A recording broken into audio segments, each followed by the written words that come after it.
Europe's banking industry is in the spotlight. Marcus.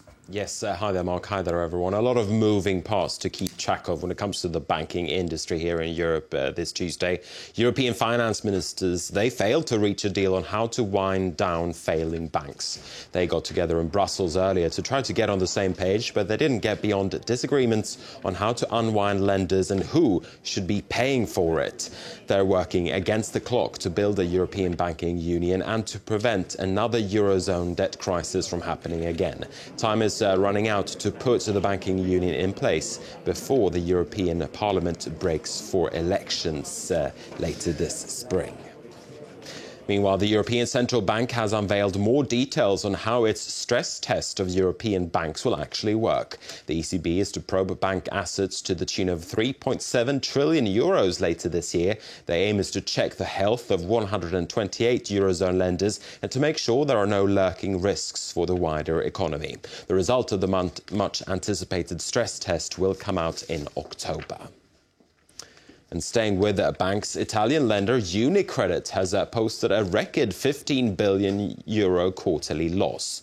The red ink in the fourth quarter last year is largely attributed to the bank setting aside billions of euros to cover bad loans. That's loans that are unlikely to be repaid.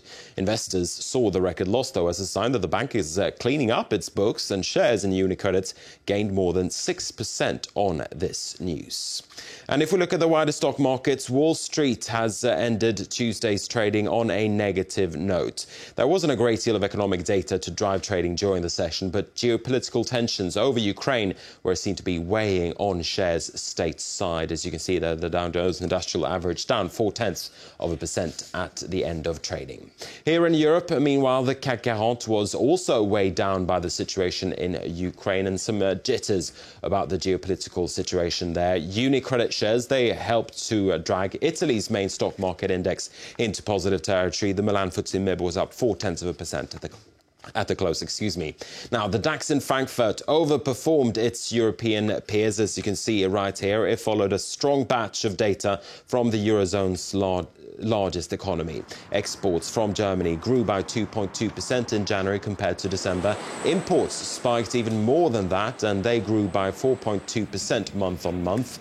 The two figures seem to underline that the recovery is on track in Germany, with stronger demand both at home and abroad.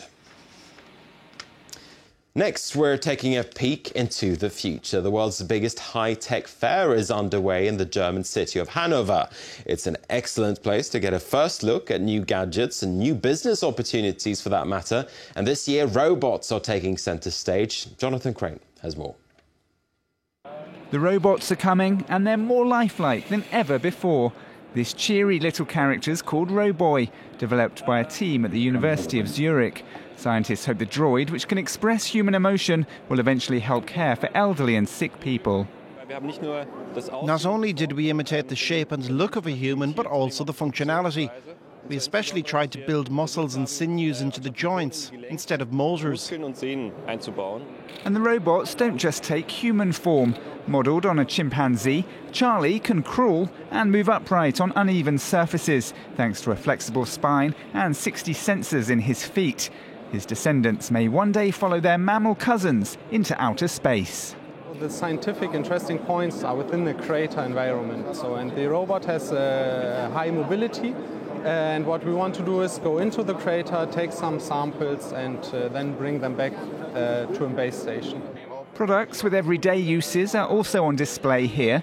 This device, called Click, uses solar power to charge mobile phones and the like, while the Tento card allows its holder to securely log on to his or her personal computer. We have a few more stories to tell you about. The Bank of England's boss has pledged to push a currency manipulation probe all the way. The pledge came as Mark Carney faced a grilling by British lawmakers. The Bank of England is reviewing whether staff failed to act on signs of manipulation in foreign exchange markets. Regulators, they're looking into allegations that banks on both sides of the Atlantic had colluded to boost their own profits. Meanwhile, there's trouble at the top of Britain's cooperative group. Its chief executive, Ewan Sutherland, has resigned after just 10 months on the job. In his resignation letter, he told the co-op board the group is ungovernable.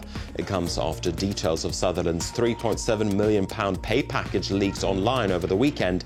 He's tried to turn the cooperative group into a more conventionally run business, but Sutherland says elements within the company itself has been working against him. And Chinese internet firms Alibaba and Tencent have been picked to invest in China's first privately held banks.